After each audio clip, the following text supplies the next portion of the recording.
Hi, everyone. Welcome to today's session as part of Tadaima 2021.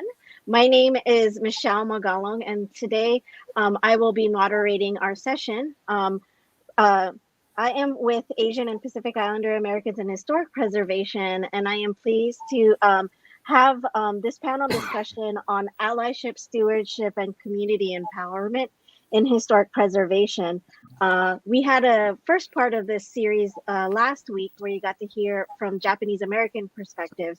And today I've invited leaders in the field of historic preservation and heritage conservation to join me today to talk about the issues of representation, notably in participation and in designations, as they've been long riddled in the field of historic preservation.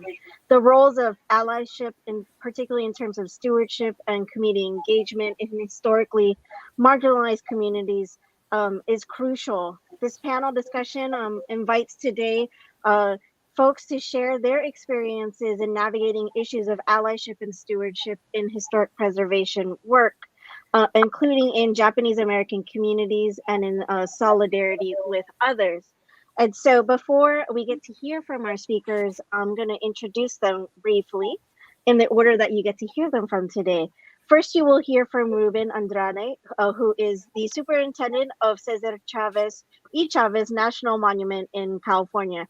Prior to arriving at Cesar E. Chavez National Monument, Ruben served as superintendent of Minuteman Missile National Historic Site since 2010, where he oversaw the management and planning process for a new visitor center and its exhibitions.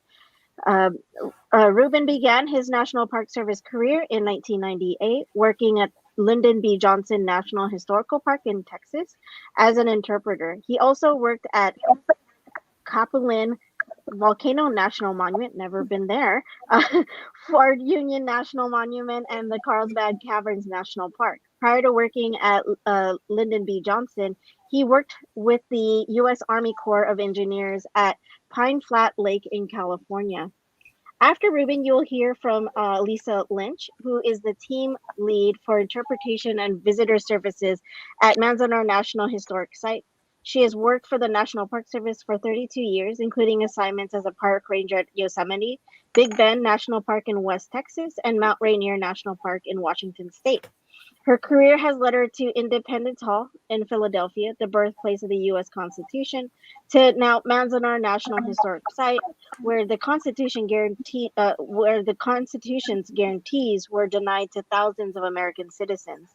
Alisa started her job at Manzanar 2 days actually before September, the 9/11 attacks on September 9th, 2001. She oversees Manzanar's efforts in visitor services, education, publications, exhibit design, social media, and oral history. She has also assisted with planning efforts at Pearl Harbor, Bainbridge Island, Minidoka, and Tule Lake.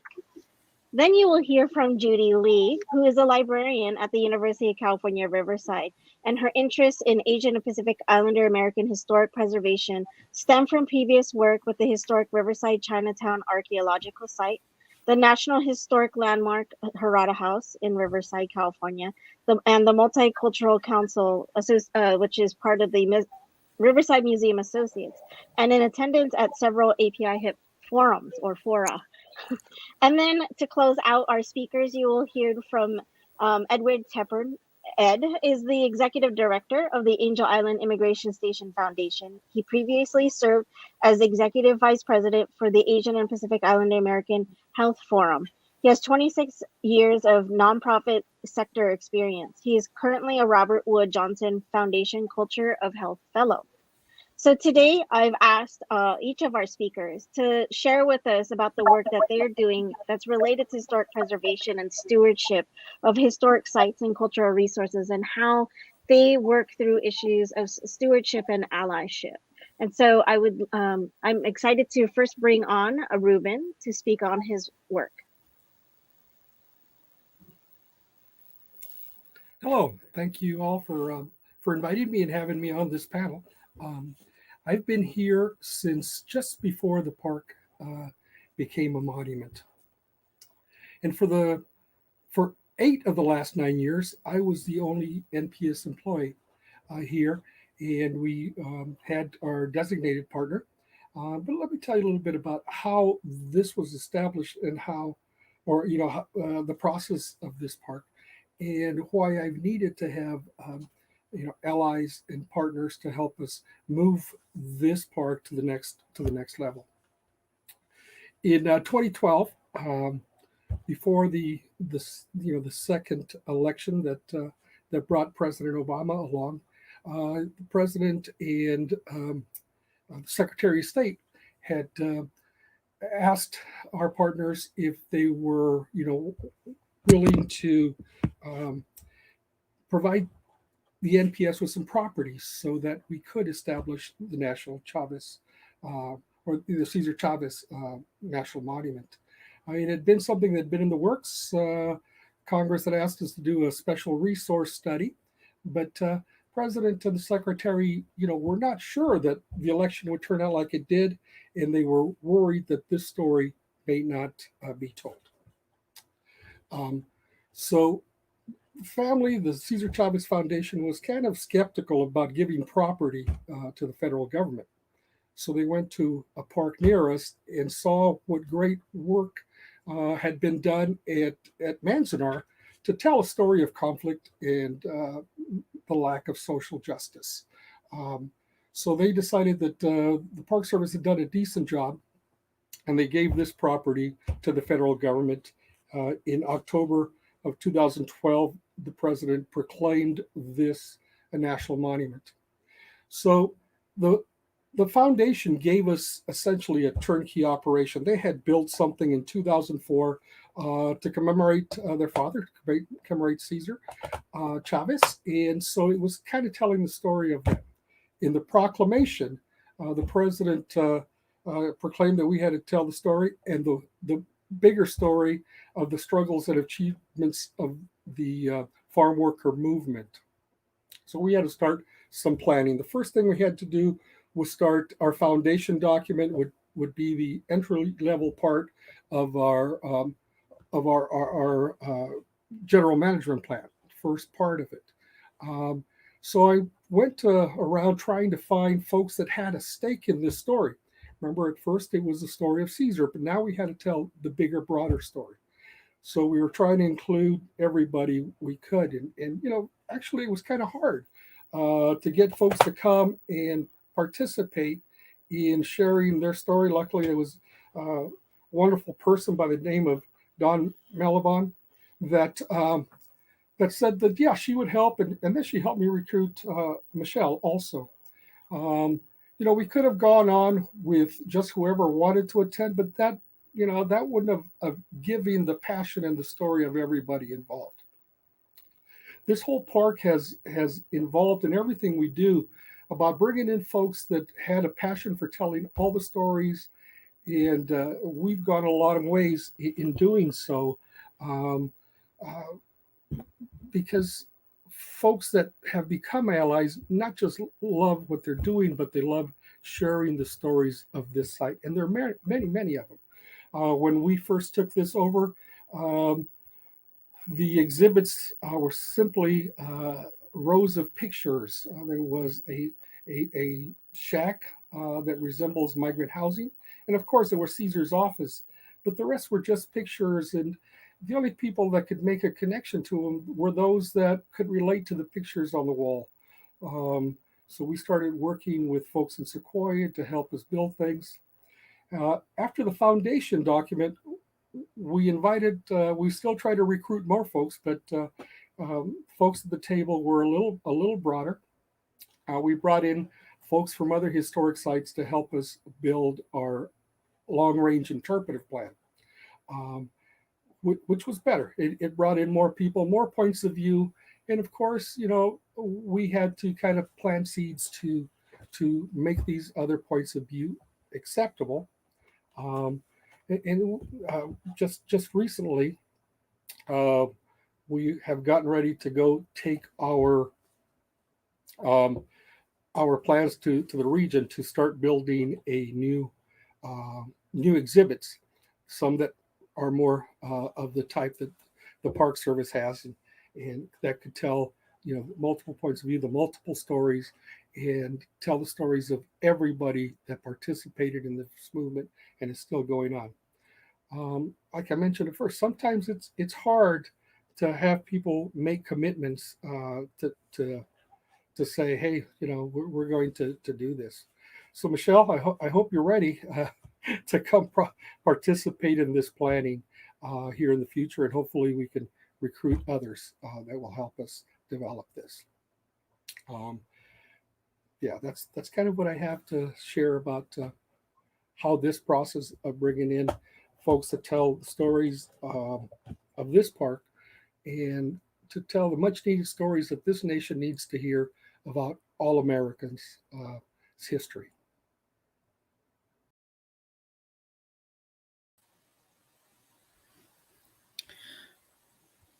Good morning. I'm Alisa from Manzanar, and it's an honor to follow Ruben, especially since he mentioned about the Chavez family coming to Manzanar to see how the National Park Service might interpret a site, not unlike the Chavez site.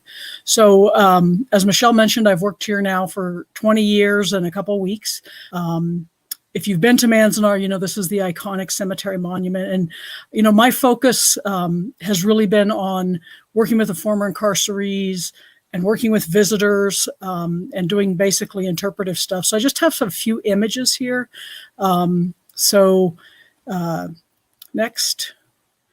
This is the question that we were asked to tell us about what we're doing in historic preservation and stewardship. And so I put together some slides that I think illustrate that. Next. Basically, we help people preserve the past. Next. For the sake of the future. And Ruben, next slide.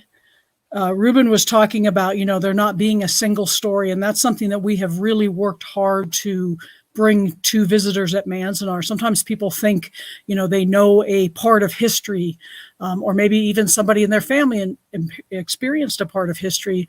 But the theme of our exhibit is 10,000 lives, 10,000 stories, and trying to say that while people had some common experiences, they didn't all have the same experience at that time, not the same perspective now. Next slide.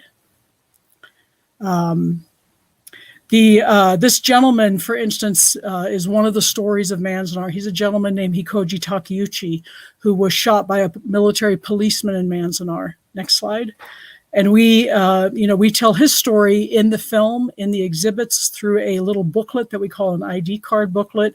And so we really try to bring history to life, not just on the larger level of what was happening politically, socially, economically, but also just asking people to contemplate personal stories of others. Next. One of the key ways we have done this is through our oral history program. We've done 650 oral histories. We've also done a few with Ruben for the Chavez site, but this, for instance, is a woman named Hisai Jini Obana, who is a Nisei whose family went to Japan in the late 1930s, where her father hoped to build his house, but he unfortunately got sick, passed away, and she is actually an atomic bomb survivor who we interviewed. And this is my colleague Rose Masters doing an interview with her back in, I believe it was 2016. So, preserving the stories as well as utilizing them. Next. We also, of course, preserve artifacts, which help to tell the stories. They're the tangible reminders of things that are very important stories that represent human experiences. Next. These are two sisters whose story is in the exhibit. This is in our barracks exhibit. And Rosie on the left is still with us and doing well. Her sister Grace on the right passed away last December at 99. But we're looking at a photograph of their sister's funeral. And there's a recording in this exhibit of Rosie telling her story of walking into the hospital and seeing her sister's last moments. And her sister lost two twins. And so, it's not just telling the stories, but it's also helping families at times to heal by sharing their stories if they are willing to. Next slide. And we actually focused on the story of two families, two lives on our site brochure. You probably can't see it that well on your screen, but there's a picture of the funeral, the same one that we're looking at in the exhibit. And so again, what we're trying to do is bring the story to life through the words of people who lived it so that visitors can understand. So we kind of have two tracks. We're working with the former incarcerees and their families, also working with visitors. Next slide. To help them understand the site and its stories and how they can learn about it. And we get people who, were in Manzanar themselves or who have family members buried in the cemetery. We also have people who stop because they saw a brown sign along the highway and may not have any idea of what the history is about. And so it's really a fascinating place to work because you have that whole range. Next. So we also, we have reconstructed certain elements of the site, like this is the Block 14 women's latrine. We're actually right now getting ready to do exhibits for it, although it kind of speaks for itself. Bodily functions are universal, something that we all can understand. So we're going to be bringing the voices and the impressions of former incarcerees. So when visitors see this, next slide, they have a better understanding. And I'm sure these girls are smiling because it's kind of awkward. But I told them, you're probably the only women who have ever smiled in a Manzanar latrine, because it really is a very, very serious, very difficult, very humiliating part of history for people to have to endure, very private moments in a public setting. Next slide. We've also done interpretation. This is a World War II era building, not from Manzanar, but from the air base 45 miles north. So we interpret that as a mess hall. Next slide. And you really can't see it so much here, but through all of our exhibits, we try to bring the past to life through the photographs, through the memories of the people who were there. Even though the former incarcerees are not there to speak for themselves, in some ways, these oral histories and these exhibits that we've developed in working with them and with their families convey, I think, a sort of an immortality, because even though they may be gone, they can still speak to visitors, far into the future. And hopefully people will learn respect and compassion and understand perhaps what it would have been like. Next slide. This is one of the rock gardens at Manzanar. This is the Block 12 garden. And so we have these beautiful resources. Manzanar has probably the best, well, not probably, it does have the best collections of all different types of garden types that represent Japanese gardens, all in 1 square mile in the United States. So it's a really fascinating place. But one of our challenges is that people, when they see these today, they don't get a sense of 10,000 people being crowded in there. Next slide. So we are trying to preserve the place, but also preserve the stories of, these are the little girls on those very same rocks. Next slide. And this is one of the girls, the one who was up on the top rock today. Her name is Joyce Nakamura Okazaki. And so again, trying to bring the stories of the place to life. Let's see, next slide. We also have a lot of interpretive things we've developed, like this is part of our Junior Ranger program. We're actually in the process of redoing it, but we give the children opportunities, children of all ages, opportunities to, put together elements, for instance, of a Japanese garden. Next. And so this is a drawing that some child did, if they were able to create a garden, this is what they would create. Next slide. Another one. This is always one of my favorite activities, to see how kids come up with creativity and how they would design beauty in a place like Manzanar. Next slide. One of the things that I like to think about is that, I believe coming to Manzanar can change people's lives. And it certainly changed for the Chavezes. Seeing the site and how it was interpreted helped them make a decision to interpret the Chavez site through the National Park Service, which is a huge honor to us. Not us as Park Service employees, but to Manzanar stories, that, their hope that that the stories of the Chavez site could be told also within a social context. Next one. One of the things I really appreciate is this. We have these big comment books, and this is a comment that was written in there in October of 2015. And you can read it for yourself, but basically someone who let go of his prejudice as a result of visiting Manzanar. And I think that's probably one of the best outcomes we can hope for, as historic preservationists and interpreters and allies, is that people reconsider their prejudices and other things. Next slide. So while Manzanar, may not be the story of proud liberty that we have in this country, it is an American story. It's American history. Later on, when we talk about some of the specific questions that were posed to us as a panel or will be posed to us, that's one of the things that I really focus on, is that we're telling the story of American history in the larger context. Next slide. And this picture, for some reason, always reminds me of the Statue of Liberty. About the guard tower is about as far away as you can get from the Statue of Liberty. But I think it speaks to us as a country that we also showcase some of the moments that we're not so proud of, and use it as an opportunity, we hope, for people to understand the importance of liberty and justice for all. So thank you very much.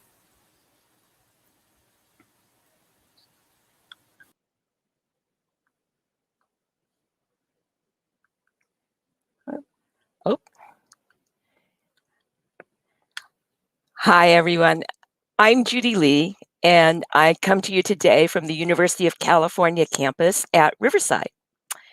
We at UC Riverside would like to respectfully acknowledge and recognize our responsibility to the original and current caretakers of this land, water, and air, the Cahuilla, Tongva, Liseño, and Serrano peoples, and all of their ancestors and descendants, past, present, and future. Today, this meeting place is home to many Indigenous peoples from all over the world, including UCR faculty, students, and staff, and we are grateful to have the opportunity to live and work on these homelands. Now, my background differs from my panel colleagues regarding historic preservation. I'm more of a volunteer rather than an employee of an organization. So I'd like to tell you about the Harada story and my experiences with historic preservation, which comes a little bit more from the educational side. Next slide, please. The Harada story is well documented in The House on Lemon Street, Japanese Pioneers and the American Dream by Mark Rawich, and places the story within the chapters of social justice and civil rights in the United States. On the left is a photo of the house, and rehabilitation is needed to safely open it to the public in order to see the house as it was during that time. The house on the left of the Harada house was purchased to serve as an interpretive center to the Harada house. On the right of this slide is the family portrait of the Haradas taken in 1928. The story starts at the cusp of the 19th and 20th centuries when Jokichi Harada immigrated to the United States from Japan and settled in Riverside with his wife Ken and son Masaatsu. As with many immigrant journeys, the Angel Island Immigration Station played a role. Their family grew. In 1913, the first California alien land law appeared and prevented immigrants from purchasing land. Later that year, tragedy struck when Ken and Jokichi's 5-year-old son tragically died of diphtheria in Jokichi's arms. They were devastated. But little Tadao's death fueled a determination to find housing for their family that was better than their current situation. They wanted a house. When Jokichi found a house that seemed perfect for their needs, he had his 3 US-born children recorded as owners on the deed. There was protest from their neighborhood community. Eventually, a lawsuit was filed, People of California versus Jokichi Harada. The case was finally settled in favor of Harada. It was the first Japanese-American court test of the California alien land law. The results upheld the U.S. 14th Amendment that all persons born or naturalized in the United States are citizens, and that any citizen of the U.S. or California can acquire and own real estate. The second distinction of the Harada story is in the context of American history, as a link and example of the Japanese and Japanese-American incarceration experience of World War II.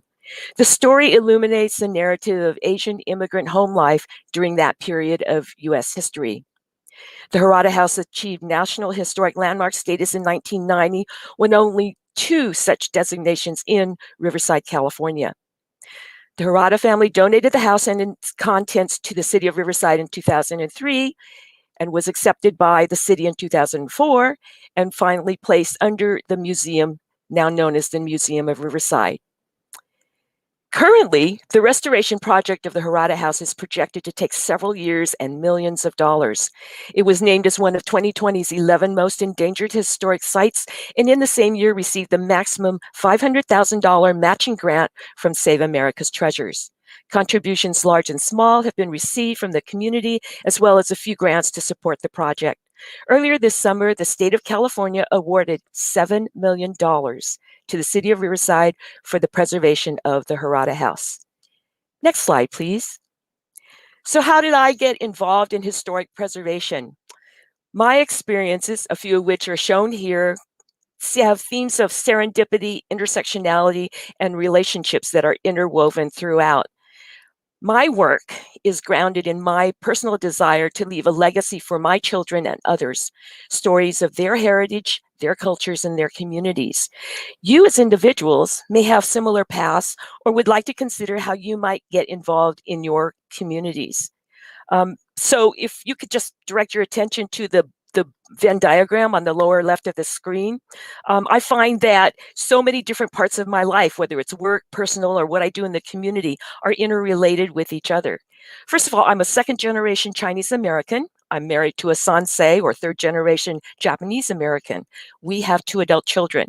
I've worked for many years as a librarian at UC Riverside, and for part of my career, I selected materials in Asian American studies for the library's collections. As a parent, I've worked with the Riverside Unified School District, and I worked with the museum through the Multicultural Council, which has sponsored the Day of Inclusion celebrations annually for nearly 10 years running.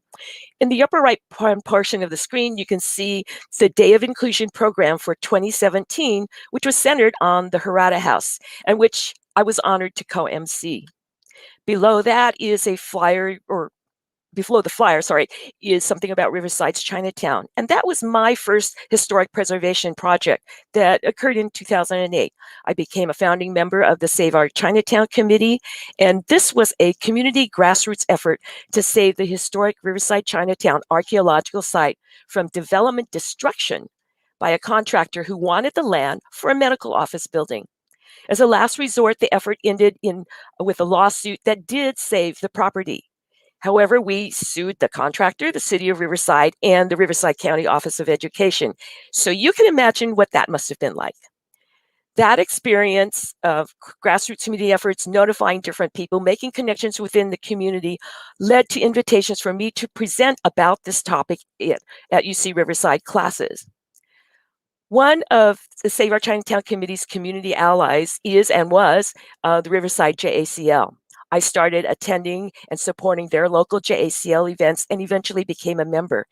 At one of these events, I gave a donation to the Harada House project when the person receiving it asked me, would I be interested in joining the board of the Harada House Foundation?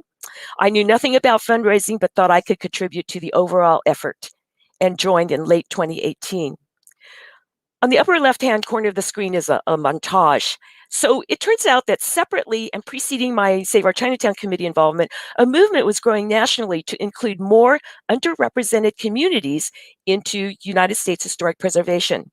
The first Asian and Pacific Islander Historic Preservation Forum was held in San Francisco in 2010. I attended it and also a few others later on. Through this association, I met our moderator, Michelle Magalong, and APIA HIP was and continues to be a great opportunity for knowledge, connections, and ideas. Later, when the Harada House Foundation started a series of community presentations in the last year, I recommended and invited Michelle to participate in our first event so that the community and the board could be educated on the historic preservation of APIA sites of significance. So in the center of the screen, you can see 3 pictures that deal with the Riverside Asian American Walking Tours, or as I like to call it, RAW tours, where we conducted a few tours of the downtown Mile Square area of Riverside and pointed out sites that were notable to some of Riverside's Asian American history. When COVID intervened, we had to stop those tours.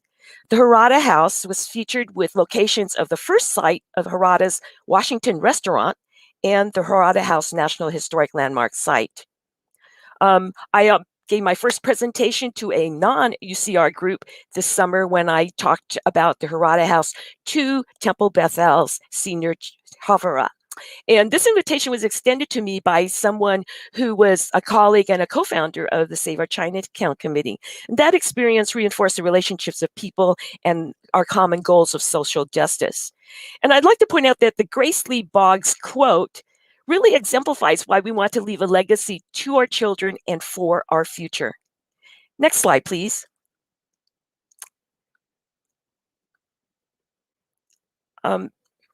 Sorry, this is a skeletal representation of another way of looking at some of those different experiences and examples. And you can see the different themes that go without. So I'm finding that things that I tend to end up doing in my life have such significance for me that they flow over into historic preservation and exert itself in those ways. I'd like to close with a Yuri Kochiyama quote.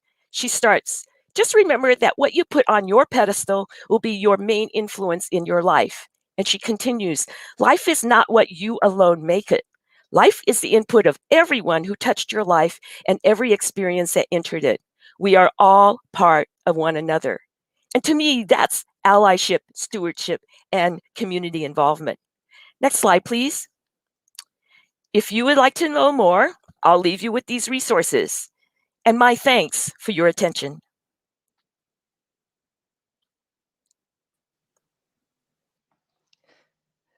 Good afternoon, everyone. My name is Ed Tepporn, and I am the Executive Director at the Angel Island Immigration Station Foundation. The foundation is the primary nonprofit partner working in partnership with Angel Island State Park to help preserve the buildings at the National Historic Landmark, the former immigration station at Angel Island, as well as to uplift its histories and stories of immigration then and now. Angel Island sits on the ancestral lands of the Coast Miwok Indians, and whenever I step foot on the site, I'm reminded of the invisibility of the history and data of our country's indigenous people and how that is echoed and paralleled by Asian American, Native Hawaiian, and Pacific Islander communities. The image that you see on this slide is a picture of the detention barracks at the station.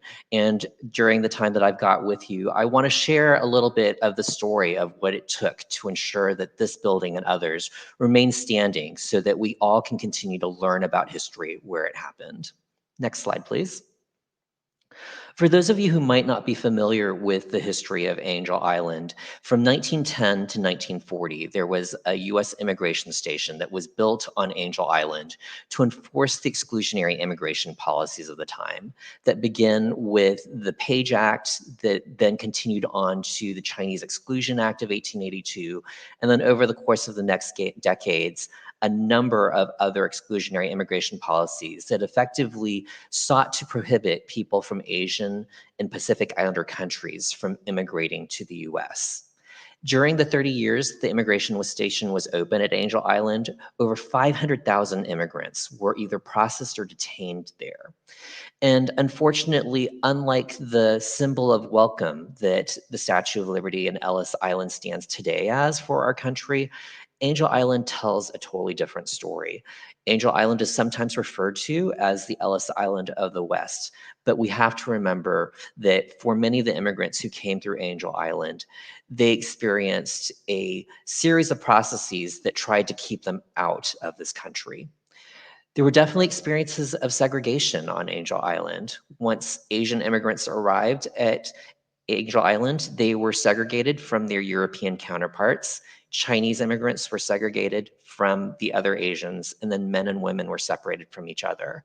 And the Asian immigrants had very different experiences, ranging from the registration process to the medical screening process, and even to the housing that they were put in.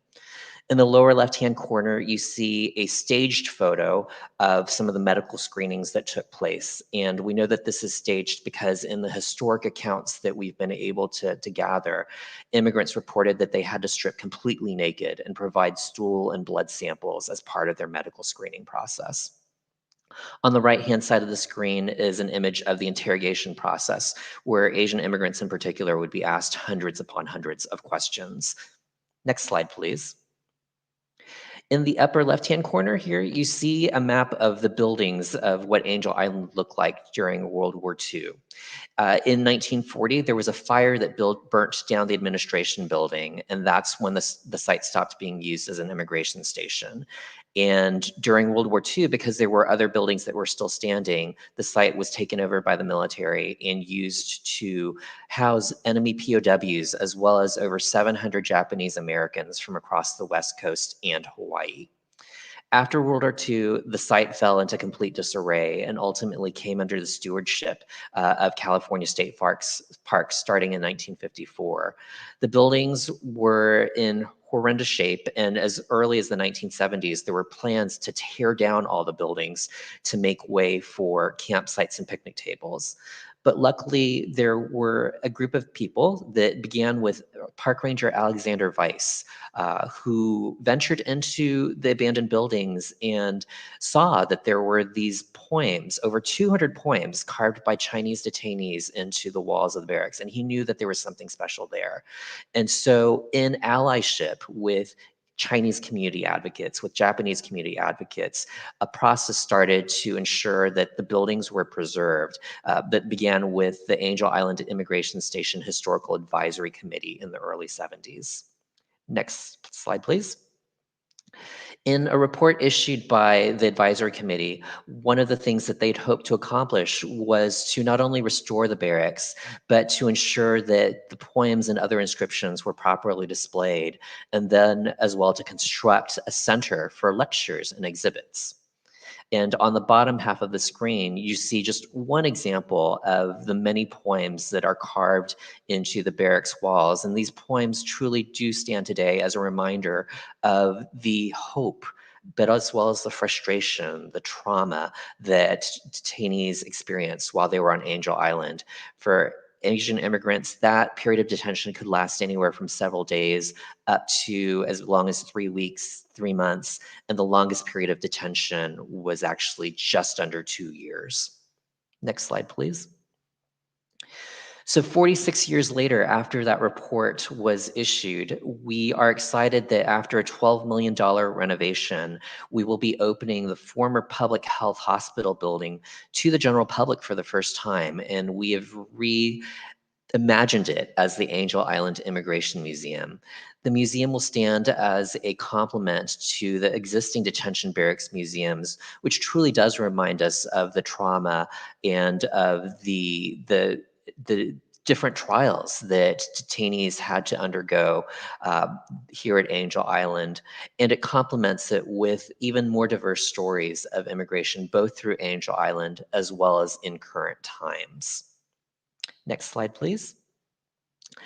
And then I just want to wrap up my initial comments with this theme of allyship and stewardship. So for those people who are familiar with Angel Island, they are probably more familiar with the stories of detention of Chinese, of Japanese as they tried to immigrate to the US. But not as many people are familiar with the story of how Japanese were incarcerated here at Angel Island during World War II. So immediately after the bombing at Pearl Harbor in Hawaii, as well as across the western coast of the US, Japanese and Japanese Americans were identified as enemy aliens. And because of either their connections to various groups or martial arts or various other reasons, they were arrested. Many of them came through Angel Island, about 600 from Hawaii and 100 from the West Coast, and were temporarily incarcerated here at Angel Island before being sent to other Department of Justice locations across the US. And we're very excited that in just a few weeks, we will be opening our first permanent exhibit called Taken from Their Families, which documents and tells the stories of many of these families, and want to definitely acknowledge the work of the Japanese Cultural Center of Hawaii, who have done such a tremendous job of collecting the histories of many of these individuals from Hawaii, and some of these stories are told here in our exhibit on Angel Island. So we hope that you have an opportunity to visit soon. Next slide, please. And I'll just end with a couple of links to our website, our social media. If you're interested in learning more about any of these histories related to either the site's use as an immigration station or as a temporary incarceration center of Japanese Americans during World War II, please feel free to follow us. And I look forward to the continued dialogue with my panelists. I definitely have a list of additional sites that I want to now visit, and definitely know that the work that we all do together it's so important for us to work in allyship as we try to promote not only our sites, but this broad swath of Asian American, Native Hawaiian, and Pacific Islander sites across the U.S.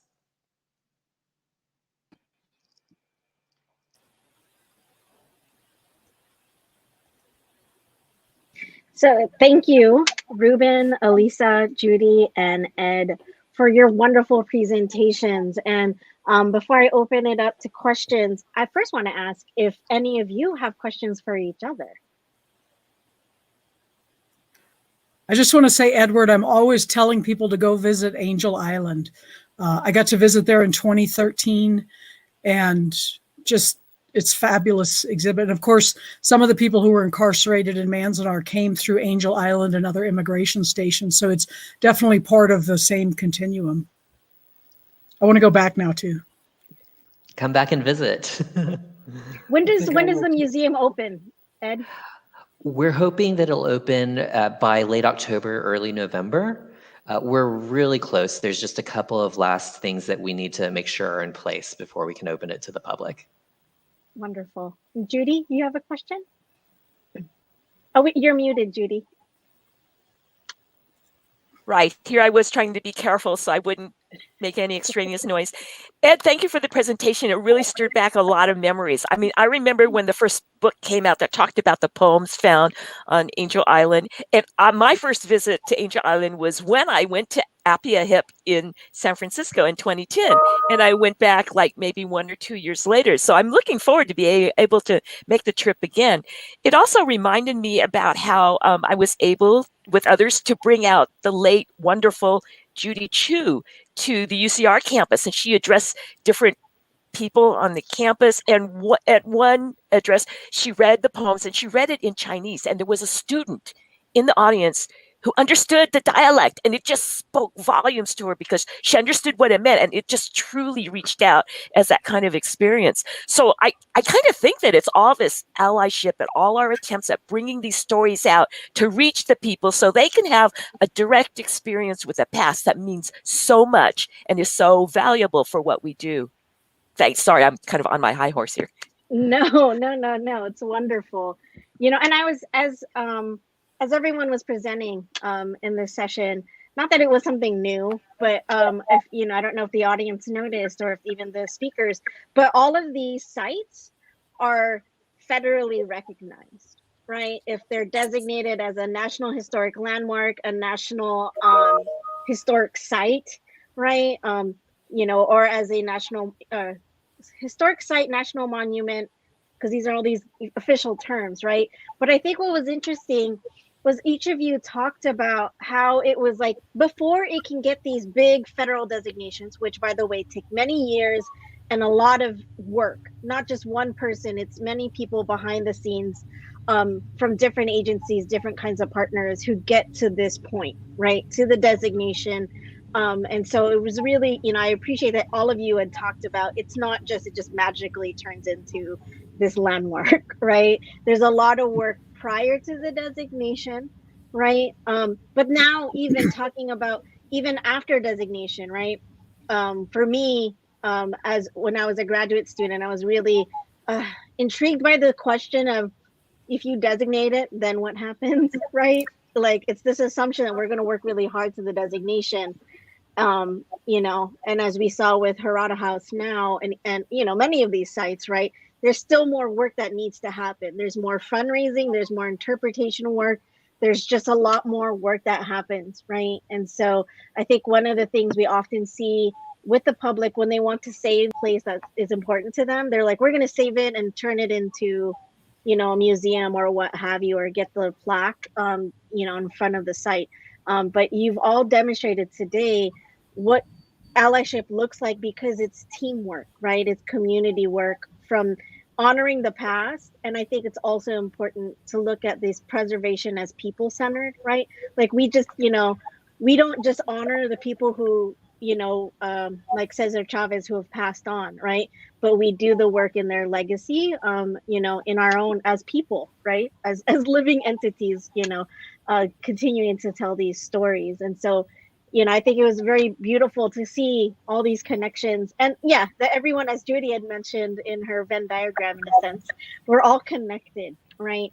We're all connected. We are a community, strong. We're not that huge, right? Which is kind of a good thing, because that we can all meet each other in different ways. And as a plug, if you've not been to any of these 4 sites, you need to go. Some of them you need to arrange, some appointments beforehand, especially now with COVID, right? If you can visit, but if you can, with these 4, you can email them, and allow, they can give you a tour, however that looks like. And so I'm seeing some questions in the audience, but as I read them, Judy, if you want to pose your question or your thought. Oh, just one of my thoughts after you were commenting, I want to make a point that many times when there's a historic designation, added to a site, that does not automatically protect it. So, for example, the Riverside Chinatown archaeological site, it had 4 levels of designation. At the national level, it was on the National Register of Historic Places. That still did not prevent a contractor trying to purchase the property and to develop it commercially. Mm-hmm. So, mm-hmm. We don't need to. I'm warning people that one cannot sit back and take these things for granted. And that's why allyship is so important, so that, you could be alert for things like this, so that people can help take care of things. Right. And Judy, you also speak to, you helped me remember about, as stewards, we may get designation, but that also is a continued responsibility as stewards, right? That we continue to manage and protect, not only the big structures, right, but anything that may be of historical or cultural significance in these places, right? So if they are markers, if they are trees, right? We've seen trees, and as Alisa at Manzanar, we see the trees, and we see what now has been brought back, some of, the barracks, right? And the Japanese gardens, right? And so, and it's not just about bringing it back, but protecting it from any other potential threats. May be humans, may be our climate, our environment, that threaten these sites, right? And so I think it's important that we all talk to each other and support each other. And I know, we had our last forum in Honolulu right before COVID, and one of our speakers was from Iolani Palace. And she talked about how climate change and increased visitorship was an immediate threat to, the palace, right? And how it's this constant worry for her of how do we protect these places, but also keep them up to code or to standards, right? Like they had to install Wi-Fi and air conditioning in the palace, which are not from the period of significance, right? And can actually harm these historic sites, right? So I don't know if anyone has any thoughts about, what does your continued stewardship look like when you have, climate or human threats to these places?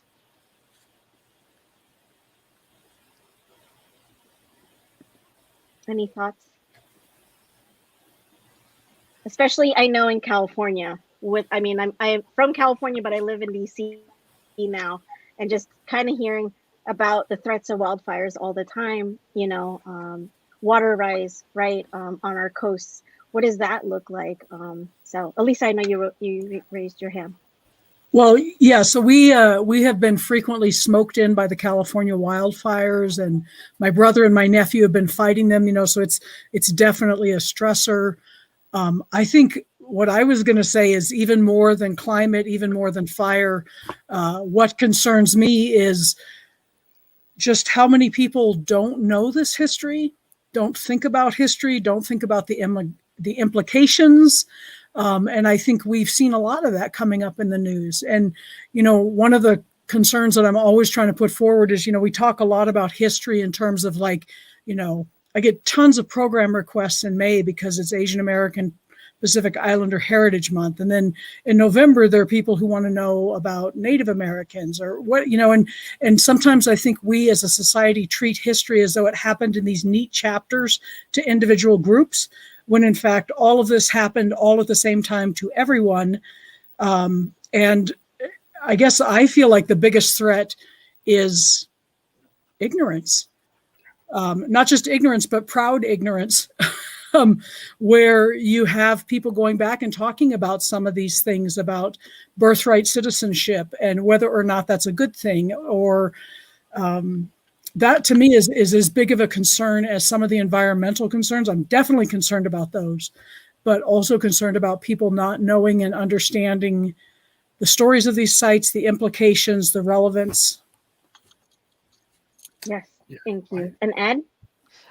I'd just like to follow up with what Alisa said. So definitely with Angel Island being located in the middle of San Francisco Bay, the threat of wildfires actually happened in 2008, where there was a huge fire that broke out on Angel Island. And luckily it didn't impact the National Historic Landmark site, the former immigration station, but it definitely burned a significant portion of the island on the other side.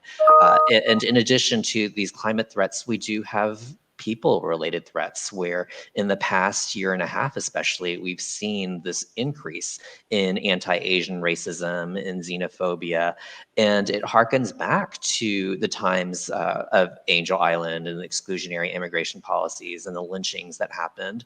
And that common thread that you see across so many of our sites of how our communities are treated as others. And so for me, that does also tie into this theme of allyship as well, in that for those of us who identify as Asian American, Native Hawaiian, Pacific Islander, as horrendous as these events and attacks are on our communities, they are similar to what other communities have experienced for years, for decades, for generations.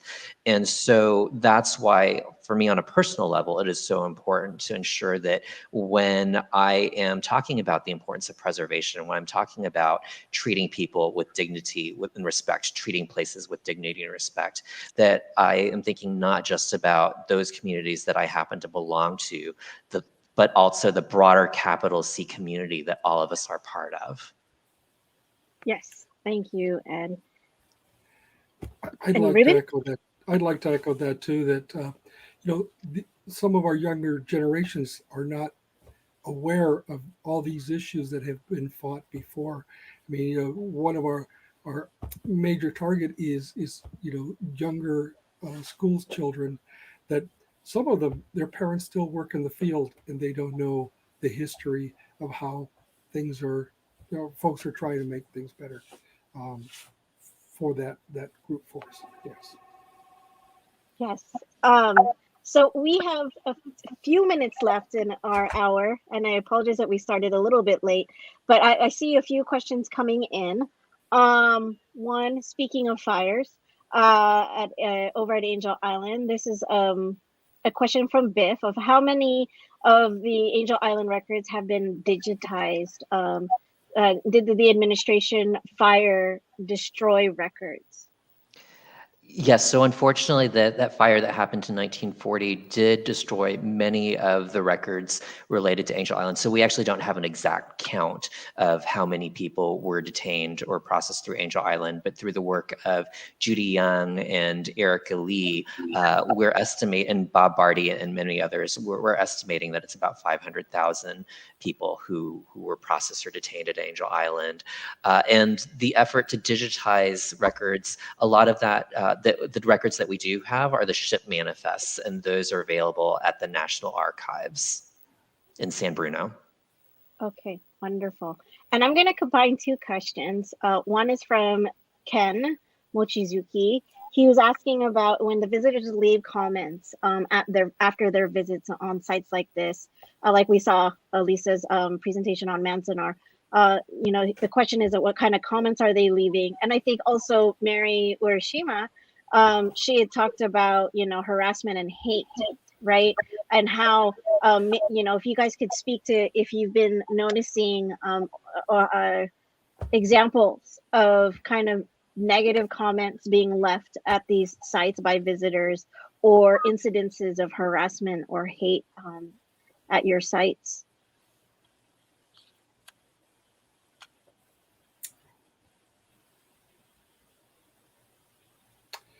It hasn't happened at our site. Alisa or Judy or Ed, have you seen anything or any negative comments in the visitors' books or anything? I think people tend to self-select to some degree. Like, there's no way to know, but I think there are some people who would never visit Manzanar if their prejudice so disposes them. But then again, there's the comment, like Ken mentioned, from the guy who was actually there and said it changed him. We've a lot of the time that this has been going on, at least in the last year and a half, we have had limitations as far as our visitor center being open due to COVID. So we definitely get comments in support of justice and equality, probably more than we do not. But we also haven't been open the whole time. Judy? With regard to the Harada House, it has not been open to the public for a number of years. And really, we're just like trying, it's a race against the termites, for example. So we haven't had visitors yet, and we're looking forward to the day when we do have, and there'll be a big announcement of when we do have that. But I will tell you that, for example, the $7 million that was awarded to the city of Riverside, we owe great thanks to our friends and allies in California government, most notably our Assembly member representative, Jose Medina. And he had a personal tour of the house. And when he hadn't realized that it was there. I mean, and he's a former teacher, he worked in history and all that, but he didn't realize that the Harada house was there and the Harada story. But when he got a personal tour of it, and when he was actually able to see the words written on the wall saying evacuated 1942, written by the youngest Harada, he was moved to tears. So that has an impact on him, which also has an impact on what he does, which has an impact on us. So in terms of visitors and being able to turn that into themes of allyship, or even if there are negative sorts of comments, to try to think about, well, what can the story of the place do to counter that? And so we have to take that into consideration. So Harada House is not open yet, and right now we need to think about things like maybe look at endowments. We haven't started the project with the building, but already we need to start thinking of stewardship and think about endowments for programs, for continuance, and all of that. Yes. And just real quickly, oh, sorry, Michelle. No, go ahead, Ed. No, go. Okay. Just real quickly at Angel Island, we haven't seen it necessarily in the comment books that visitors leave behind, but definitely in our social media, there have been some negative comments and trolls. And so I think it's probably not dissimilar from what many other Asian American, Native Hawaiian, Pacific Islander organizations experience. All right. And I know there's one more question by Biff. I don't know if we have time, as I know we're over by a minute.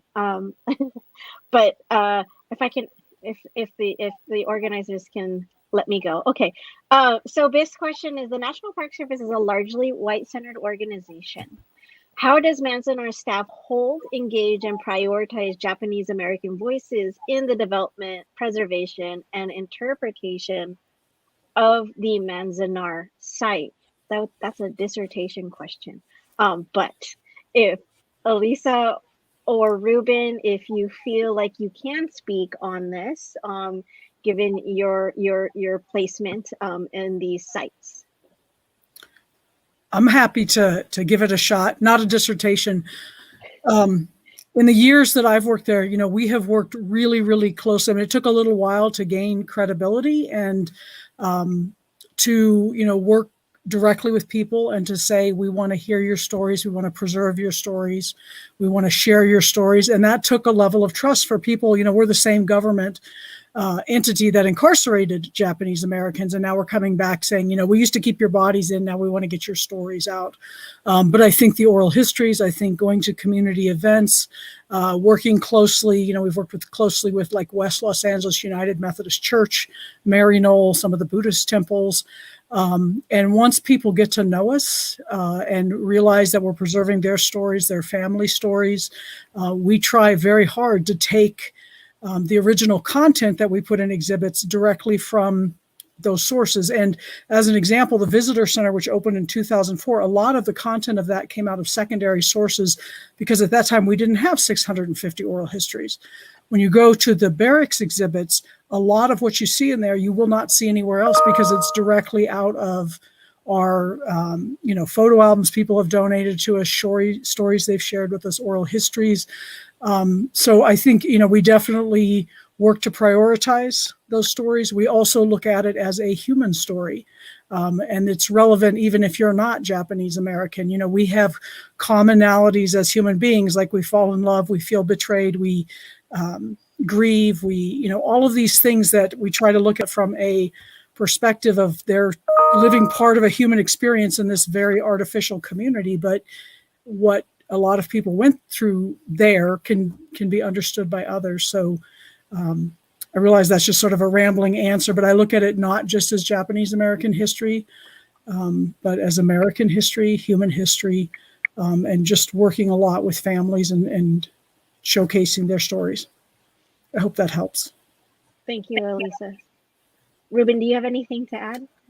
I think that, the fact that we're trying to invite the folks of these American stories to help us tell these American stories without trying to put a twist of our own on it really helps bring the folks that these stories represent. I know that if somebody wants to tell a story about me, it wouldn't be fair to tell it without me. So we try to give that back to the constituents of America. These are America's stories. Yes. Thank you, Ruben and Alisa, on that. And I will say, I did write my dissertation on a part of this in the National Park Service and how to better represent Asian American and Pacific Islander stories throughout the Park Service, under the Obama administration. But, and then one of the things in my findings was having champions within these agencies, right? And these are longtime champions, former keeper of the register, Dr. Stephanie Tootman, National Park Service Director John Jarvis, right? Our former secretary Sally Jewell, Ken Salazar, were all very, they were at the top level really pushing and advocating for across the whole Park Service system, right? Not only the staff, but even the friends of the volunteers, experts from the community. They were all very explicit that we needed to be more broad in our participation and representation in these historic sites. And so, with this administration under the leadership of Secretary Holland, you already see that continued work, right? And that's at the very high level, right? But I think you see it here, as you've seen throughout the Tadaima programming and other related work through the Japanese American confinement sites grant programs, through the consortium, that it's continued work, right? And so yes, I think with BIF, it's a largely white-centered organization, and I think Manzanar, I always hear like Manzanar is kind of the frame, right? That people, the framework that people refer to of like, if look at Manzanar, look at Cesar Chavez, right? Look at the work that's already being done on elevating, BIPOC communities, sites associated with women, queer, and the disabled, right? How do we look at that? So it's the work is being done for a really long time, and I think it's just being elevated to a whole other level now, which I really appreciate. So, Alisa, one more thought? I was just going to say, I wrote a grant request called Uncommon Courage and Common Struggles, and I'm happy to share the text with anybody, but it talks about some of the intersectionality, even back in the 40s, where, there was a quote from Yuri Kochiyama. She's the woman who's holding Malcolm X's head when he was assassinated. When Japanese Americans were removed from Little Tokyo, that became Bronzeville, which was an African American community. And again, it goes back to all of these intersections of history as it happened back then, but is rarely portrayed now. So if anyone's interested in that, I'm happy to send you the draft text I wrote about some of the intersectionality. Wonderful, thank you. And I know we're going to close out. Paula had asked one more question about placing National Park Service staff that reflect these places, right? Who have these shared identities. So in placing them, are they, are these staff pigeonholed into these sites? I don't know if there's any answers to that, but I know that at least for API HIP in our program, we like to feature all kinds of staff across all these agencies, right? To show how diverse it is. I know whenever someone asks me, should I show up in uniform? And I was like, please do, because it's very powerful, right? To see Park Service staff in uniform. I was very honored to, Ruben had asked me when our dear friend Dama Balon had passed away at her service.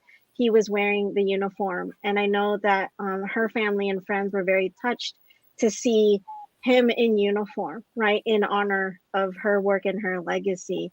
And so I think it's important that we see these faces, not only of BIPOC women, queer, disabled folks, but even, those who are strong allies and champions in our work. And so I wanted to close this out and thank all of you today for sharing your stories and your wisdom and a little bit about the places that you work on and you're committed to. And again, check out their websites, contact them. They are amazing resources. So thank you again. And thank you to Dadaima for allowing us to have this space today.